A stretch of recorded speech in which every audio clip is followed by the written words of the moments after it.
गौरी की शादी एक बड़े घर के लड़के यानी कि राजेश के साथ होती है। राजेश की 4 बहनें हैं और सभी अपने भाई पर जान छिड़कती है। अरे पापा, ये राजेश के लिए कैसी छोटी सी हिट की लड़की ब्याह लाए आप? हम लोगों का भाई तो राजकुमार है, उसके लिए तो कोई राजकुमारी होनी चाहिए थी। गौरी को ननद की बात बुरी लगती है और वो रोने लगती है। अरे क्यों गला फाड़ रही है? क्या गलत बोल दिया मेरी बेटी ने? इकलौता बेटा है हमारा, समझी? वो तो तेरे ससुर हाँ कराए थे, वरना मैं तो ना करवाती तेरी शादी अपने हीरे जैसे बेटे से। ननदे सास को भरती और सास गौरी से लड़ती। ये क्या है? तुम्हारी बहनें और माँ आए दिन मुझे खरी खोटी सुनाती रहती है। क्यों नहीं बोलते उन लोगों को कुछ? अरे क्या बोलूं? अब उन लोगों का इकलौता भाई और बेटा होना, तो वो लोग थोड़े इमोशनल है मुझे लेकर, समझा करो ना। और कौन सा वो लोग रोज आते हैं ससुराल से? माना एक साथ नहीं आती, लेकिन रोज कोई ना कोई तो खड़ा ही रहता है ना। खैर, जैसे तैसे कुछ साल गुजरते हैं। गौरी एक प्यारे से बेटी की माँ बनती है।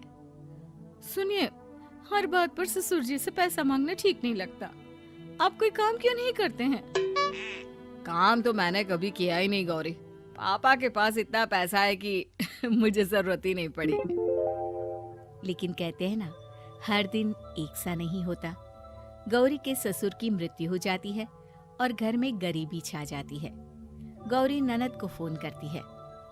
दीदी, अब जीजा जी को बोलकर इन्हें कहीं नौकरी दिलवा दो ना। घर चलाना मुश्किल हो रहा है। माँ जी की भी तबीयत खराब रहती है। दवाई का खर्चा और मुन्ने की पढ़ाई का खर्चा काफी है। कुछ मदद मिल जाएगी दीदी।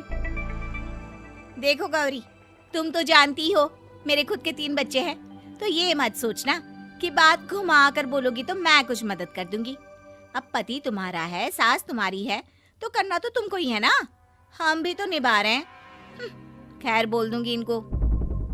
गौरी समझ जाती है।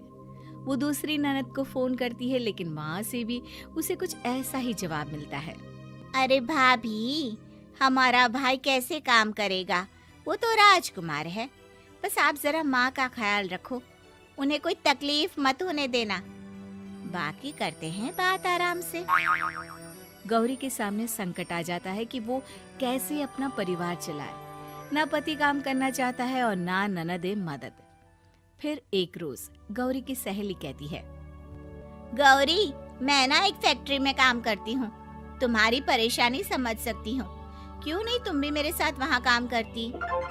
अरे लेकिन मुन्ना तो छोटा है ना। तो क्या हुआ? तेरी सास और पति तो घर पर ही हैं, वो लोग संभाल लेंगे। तू चल मेरे साथ। गौरी ने अब काम करना शुरू कर दिया था, लेकिन उसका सपना अपने बेटे को अच्छी शिक्षा देने का था।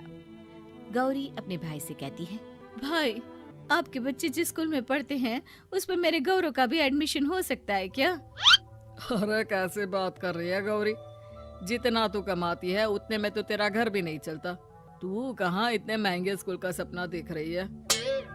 लेकिन गौरी भी ठान लेती है कि वो किसी न किसी तरह अपने बच्चे को अच्छे स्कूल में पढ़ाएगी। माँ जी, ये मेरे गहने हैं, मैं बेच रही हूँ। गौरव का कल एडमिशन है। अरे वो तो ठीक है गौरी, लेकिन आगे की फीस कैसे मैनेज करेगी? और ज्यादा मेहनत कर लूंगी माँ। गौरव कुछ बन गया तो हम लोगों के सारे दुख दर्द दूर कर देगा। गौरी, हम लोगों ने तुझे गलत समझा, लेकिन तू ही थी जो ये घर लेकर चल रही है, वरना कब की अलग हो जाती। गौरी सास की ओर मुस्कुराकर देखती है। आप भी तो मेरा साथ दे रही है ना। अरे कभी खाने में अंडा या मुर्गा भी खिला दिया करो। क्या रोज रोज पत्ता खिलाती रहती हो? अरे शर्म तो आती नहीं, सारा दिन बहू काम करके पैसे लाती है, खुद तो कुछ करता नहीं, ऊपर से मुर्गा खाना है इसको। गौरी अपना घर चलाने के लिए तो पर्याप्त पैसे कमा लेती है, लेकिन बेटे के महंगे स्कूल, कोचिंग और उसकी डिमांड पूरी करने के लिए उसे लोगों से पैसे उधार लेने पड़ते। माँ, मुझे जूडो कराटे की ड्रेस चाहिए, मैं घर के कपड़ों में क्लास नहीं अटेंड करूँगा। और क्या, बिल्कुल, घर की भी कोई ड्रेस होती है क्या? मैं कल ही ला दूंगी। हाँ बच्चा, तू बस मन लगाकर पढ़ाई किया कर। उसके जाने के बाद कहाँ से लाएगी पैसे ड्रेस के? माँ वो पास वाली चाची से कुछ पैसे उधार लूंगी। अरे सभी से तो उधार ले चुकी है तू। कर्जा इतना चढ़ा लिया है कि पूरा जीवन भी कमाएगी तो उतार नहीं पाएगी। अरे माँ जी, गौरव कुछ बन जाए तो मुझे कमाने की क्या जरूरत, फिर तो मैं बस रानी बनकर राज करूंगी। एक दिन गौरव कहता है, माँ मेरी नौकरी लग गई है, वो भी अच्छे पैसों में। अब हम लोगों के बुरे और दुख के दिन जल्दी खत्म हो जाएंगे। गौरी की खुशी का ठिकाना नहीं होता। वो सास की फोटो के सामने हाथ जोड़ती है कि उसका पति उसे कहता है, देखा गौरी, तेरी तपस्या खत्म हुई। इतने सालों से जो तू फैक्ट्री में नौकरी कर रही है, अब तू आराम कर सकती है। अरे नहीं नहीं, अभी तो नौकरी लगी है, कुछ दिन कुछ पैसे कमा तो लेने दो। कुछ महीनों बाद गौरी की ननद गौरव के लिए रिश्ता लेकर आती है। अरे भाभी, वो मैं ना रिश्ता लेकर आई थी गौरव के लिए। सुना अच्छा कमा रहा है, क्यों? देखा मेरी बहन कितनी अच्छी है, कितना सोचती है हम लोगों के लिए। गौरी कुछ नहीं कहती, लेकिन उसका मन नहीं होता है कि वो बेटी की शादी इतनी जल्दी कर दे। हाँ वो तो ठीक है, लेकिन अभी कुछ कर्जा है जिसे उतारना है। तो क्या हो गया, शादी के बाद भी उतार लेगा। कम से कम एक लड़की आ जाएगी तो आराम रहेगा। गौरी लोगों के प्रेशर में आकर बेटे की शादी कर देती है और शादी के बाद एक दिन जब अपनी फैक्ट्री में जाती है। मैनेजर साहब, कैसे इस फैक्ट्री में 22 साल काम कर लिया पता ही नहीं चला। अब तो बेटा सेटल हो चुका है, नौकरी की जरूरत नहीं है। लेकिन आप सभी का शुक्रिया। गौरी बहन, बहुत मेहनत की तुमने जीवन में, अब भगवान कोई मुश्किल ना दे। गौरी घर आती है, लेकिन दरवाजे के बाहर से ही उसे बहू और बेटे की आवाज सुनाई देती है। क्या है, तुम्हारी माँ ने तो सोचा भी नहीं कि जो कर्जा वो ले रही है खुद की अय्याशी के लिए, वो हम लोग क्यों भरे?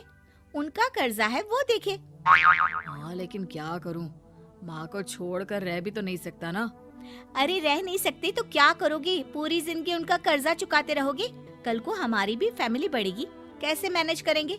मैं नहीं जानती, साफ साफ बोल दो पैसे नहीं है फालतू के। जिसका कर्जा है वही निपटाए। गौरी बेटे बहू की बात सुनकर स्तब्ध रह जाती है और अंदर न आकर वहाँ से सीधे फैक्ट्री जाती है। मैनेजर साहब, मैं सोच रही थी कि इतनी जल्दी नौकरी नहीं छोड़नी चाहिए, जब तक हिम्मत है तो कर लेते हैं। वो मेरा इस्तीफा ना वापस कर दीजिए। ये बोलकर गौरी की आंख लाल हो जाती है। मैनेजर समझ जाता है कि गौरी की उम्मीद टूट चुकी है। वो उसके हाथ में इस्तीफा रखकर कहता है, कर्जा माँ का है तो माँ ही चुकाएगी। माँ का कर्जा आज तक क्या कोई चुका पाया है?